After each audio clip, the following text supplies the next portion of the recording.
The government intends to take strict action against non-filers to bring more people into the tax net. Tax में कोई relief मिलेगा? 17,600 अरब रुपए से जायद का वफाकी बजट 2 घंटे बाद पेश किया जाएगा। बजट में वफाकी तरक्याती बजट का हजम 1,000 अरब रुपए और सूबों के सालाना तरक्याती प्रोग्राम के लिए 2,869 अरब रुपए मुख्तस करने की तजवीज़। गैर तरक्याती अखराजात का हजम 16,286 अरब रुपए रखने की तजवीज़। सरकारी मुलाजिमीन की तनख्वाहों में 6% इजाफे की तजवीज़। पेंशनर्स के लिए भी 10% इजाफे का इम्कान है। तमाम सैलरी स्लैब्स पर 2.5% टैक्स कम करने की तजवीज़। पेट्रोलियम लेवी 78 रुपए फी लीटर से बढ़ाकर 100 रुपए फी लीटर करने की तजवीज़। नॉन फाइलर्स के लिए बैंक से 50,000 रुपए से ज्यादा कैश निकलवाने पर टैक्स की शरह बढ़ाकर 1.2% करने की तजवीज़। दिफा के लिए 2,550 अरब रुपए मुख्तस करने की तजवीज़। वज़ीर आज़म शहबाज शरीफ की ज़ेर सदारत वफाकी काबीना का इजलास कुछ देर बाद होगा। इजलास में बजट तजावीज़ की मंजूरी दी जाएगी। वफाकी बजट में तकरीबन 2,000 अरब रुपए के नए टैक्सेस आयद होंगे। यूट्यूबर्स, फ्रीलांसर्स और नॉन फाइलर्स पर नए टैक्स इक़दामात मुतवक्के। रिटेलर्स पर भी टैक्स की वसूली मजीद सख्त होगी। बजट में डिफेंस डिवीजन के लिए 11 अरब 55 करोड़ रुपए, पावर डिवीजन के लिए 90 अरब 22 करोड़, आबी वसाइल डिवीजन को 133 अरब 42 करोड़, NHA को 226 अरब 98 करोड़, फेडरल एजुकेशन और प्रोफेशनल ट्रेनिंग के लिए 18 अरब 58 करोड़ से ज्यादा मुख्तस करने की तजवीज़ है। आइंदा माली साल अफरात ज़र का हदफ 7.5% रखने की तजवीज़। GDP ग्रोथ 4.2%, ज़रूरी शोबे की ग्रोथ का हदफ 4.5%, अहम फसलों की ग्रोथ का हदफ 6.7% और सनती शोबे की ग्रोथ का हदफ 4.3% रखने की तजवीज़। आइंदा माली साल बरामदात का हदफ 35 अरब 28 करोड़ डॉलर, दरामदात का हदफ 65 अरब 21 करोड़ डॉलर और तरसीलात ज़र का हदफ 39 अरब 44 करोड़ डॉलर मुकर्रर करने की भी तजवीज़ है। बजट में कई अशिया पर एक्साइज ड्यूटी लगाने की तजवीज़। ज़रा के मुताबिक फ्रोजन फूड्स पर 5% इजाफी एक्साइज ड्यूटी की सिफारिश। चिप्स और कोल्ड ड्रिंक्स पर 5% एक्साइज ड्यूटी की तजवीज़। नूडल्स, आइसक्रीम और बिस्किट्स पर भी 5% एक्साइज ड्यूटी की तजवीज़। फ्रोजन गोश्त और तैयारशुदा खुराक पर 5% एक्साइज ड्यूटी की तजवीज़। कई प्रोसेस्ड अशिया पर भी एक्साइज ड्यूटी लगाने की तजवीज़ है। ई कॉमर्स पर भी 18% सेल्स टैक्स लगाने की तजवीज़ है। हुकूमत का पुरानी गाड़ियां सस्ती करने पर गौर। IMF को पुरानी गाड़ियों की दरामद पर टैक्सेस कम करने की तजवीज़ दे दी। ज़राए का कहना है कि बजट में 5 साल पुरानी गाड़ियों की दरामद की तजवीज़ है। गाड़ियों पर एडिशनल कस्टम्स ड्यूटी मरहलावार खत्म करने, रेगुलेटरी ड्यूटीज में कमी और ऑटो सेक्टर पर नई रेगुलेटरी ड्यूटीज लागू न करने की सिफारिश की गई। पुरानी गाड़ियों पर टैरिफ सालाना 10% कम करने और ऑटो सेक्टर पर नॉन टैरिफ रुकावटें खत्म करने की तजवीज़ है। 2030 तक ऑटो सेक्टर पर औसत टैरिफ 6% से कम करने की सिफारिश की।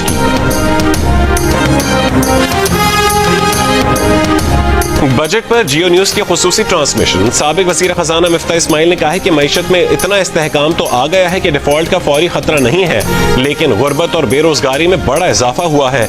महंगाई बढ़ने की शरह में कमी का भी अवाम को क़ुव्वत खरीद गिरने से फ़ायदा नहीं होगा। ACCA की सदर आयला मजीद ने कहा है कि पाकिस्तान इस्तेहकाम की जानिब बढ़ रहा है, लेकिन पॉलिसीज़ में तसलसल और एक्सपोर्ट बढ़ाने की ज़रूरत है। आरिफ हबीब ग्रुप के CEO शाहिद अली हबीब ने कहा है कि बजट में रिटेलर और होल सेलर पर टैक्स लगाना बहुत अहम होगा। सीनियर मुआशी तज्जियाकार मोहम्मद सुहेल ने उम्मीद जाहिर की कि नॉन फाइलर्स, कैश ट्रांजैक्शंस और पहले इस्तिस्ना लेने वालों पर टैक्स लगेगा। साबिक सदर Karachi chamber of commerce Anjum Nisar ने कहा है कि फेयर टैक्सेशन होगी तो बिजनेस कम्युनिटी पर बोझ कम होगा। ज़रई माहिर अली ए मलिक ने कहा है कि उम्मीद है महंगाई कम होने से ज़राअत के सपोर्ट प्राइस बेहतर होंगे। चेयरमैन पाशा सज्जाद मुस्तफ़ा ने IT एक्सपोर्ट बढ़ाने के लिए 30 से 40 अरब रुपए सरमायाकारी का मशवरा दिया। सिंध आबाद गार बोर्ड के नवाज शाह ने कहा है कि किसानों को गुज़िश्ता 50 साल का सबसे बड़ा नुकसान हुआ है। रवां साल सिर्फ गंदों में किसानों को 15 खरब का नुकसान हुआ है।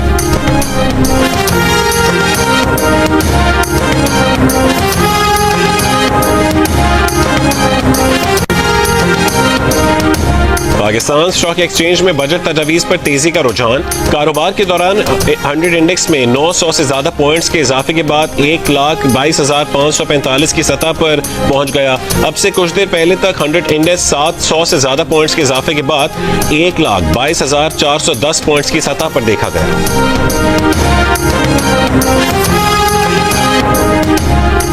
बजट सेशन से मुतालिक अपोजिशन इत्तेहाद का एहतजाज का मंसूबा हिकमत अमली सामने आ गई। ज़राए का कहना है कि PTI अरकान तकरीर और एहतजाज के जरिए अपना मौक़िफ़ पेश करेंगे। PTI के बिजनेस एडवाइजरी कमेटी अरकान स्पीकर इजलास में शरीक होंगे। इजलास में बजट सेशन से मुतालिक सिफारिशात मुरतब की जाएंगी।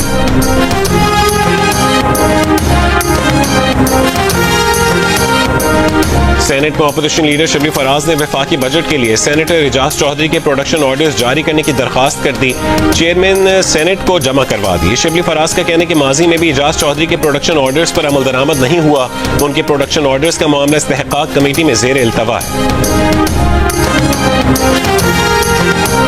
बिलावल भुट्टो जरदारी की क़यादत में पाकिस्तान के आला सतह वफ्द की ब्रिटिश पार्लियामेंट में ऑल पार्टी पार्लिमानी ग्रुप बराए पाकिस्तान को ब्रीफिंग। बिलावल भुट्टो जरदारी ने बरतानवी पार्लियामेंटेरियंस को भारतीय जाहिरियत से आगाह किया और बताया कि हिंदुस्तान ने बगैर किसी तहकीकात के पाकिस्तान पर इल्जाम तराशी की, शहरी आबादी पर भारतीय हमले और सिंतास मुआहदे की एकतरफा खिलाफ वर्जी बैनुल अक़वामी क़वानीन की खिलाफ वर्जी है।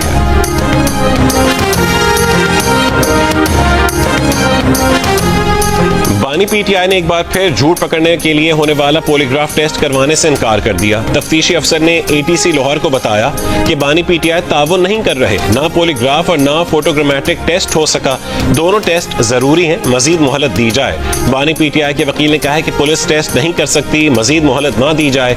अदालत ने फैसला महफूज करते हुए रिमार्क्स दिए कि कोई आम मुल्जिम होता तो अब तक टेस्ट हो चुका होता। जनूब एशिया में मुज़ाकरात के ख्वाह हैं, तसादुम के नहीं। हमारा पैगाम अमन का पैगाम है, मगर बगैर किसी कमजोरी के। भारतीय एजेंडा कौम परस्ती और तासुब पर मबनी है। वाशिंगटन, न्यूयॉर्क, लंदन और ब्रसल्स के दौरों में हक़ाइक़ को उजागर किया। पाकिस्तानी सफारती वफ़द के रुकन शहरी रहमान का बरतानवी नशरियाती इदारे को इंटरव्यू। कहा कि जंग के दौरान हक़ाइक़ को मस्ख़ किया गया। भारतीय मीडिया ने जंगी जुनून का हवा दी। पहलगाम हमले का आज तक कोई सबूत नहीं मिला। पाकिस्तान पर बगैर सबूत के इल्जामात लगाए गए। बिला जवाज, बिला इश्तियाल हमला किया गया। पाकिस्तान को गैर जरूरी जंग का सामना करना पड़ा।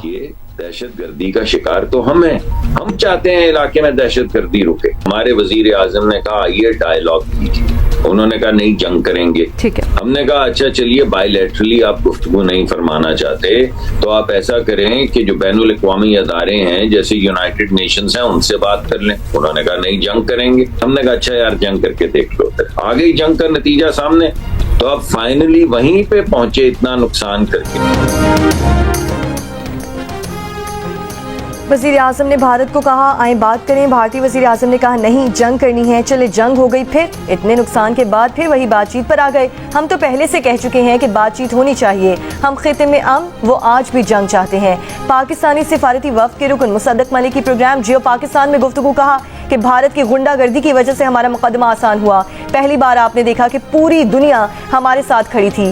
पाकिस्तान को सिफारती सतह पर भी कामयाबी हासिल हुई। दुनिया ने भारत के रिवायती जंग में उनका कोई सानी ना होने, रफाल तैयारों और S-400 से मुतालिक बनाए गए हवे टूटते और फड़फड़ाते परिंदों की तरह रफाल गिरते देखे।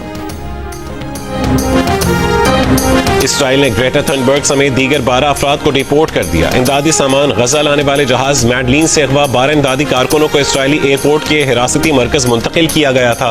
ट्यूनिस और अलजायर के कारकुनों का काफिला गजा जाने के लिए मिस्र की रफा क्रॉसिंग की तरफ गामजन। 24 घंटों में इसराइल ने मजीद 60 फलस्तीनी शहीद कर दिए।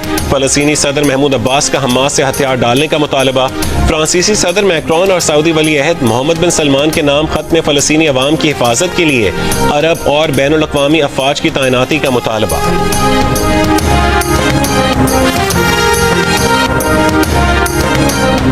ऑस्ट्रिया के शहर ग्रास के स्कूल में फायरिंग से 5 अफराद हलाक हो गए। कई तलबा जख्मी। जख्मियों में तलबा और असातिज़ा भी शामिल हैं। और अमेरिका में पाकिस्तानी निजात डॉक्टर आसिफ महमूद बैनुल अक़वामी मजहबी आज़ादी पर कमीशन के नायब चेयरमैन मुंतखब। आसिफ महमूद USCIRF के मुंतखब होने वाले पहले मुसलमान नायब चेयरमैन।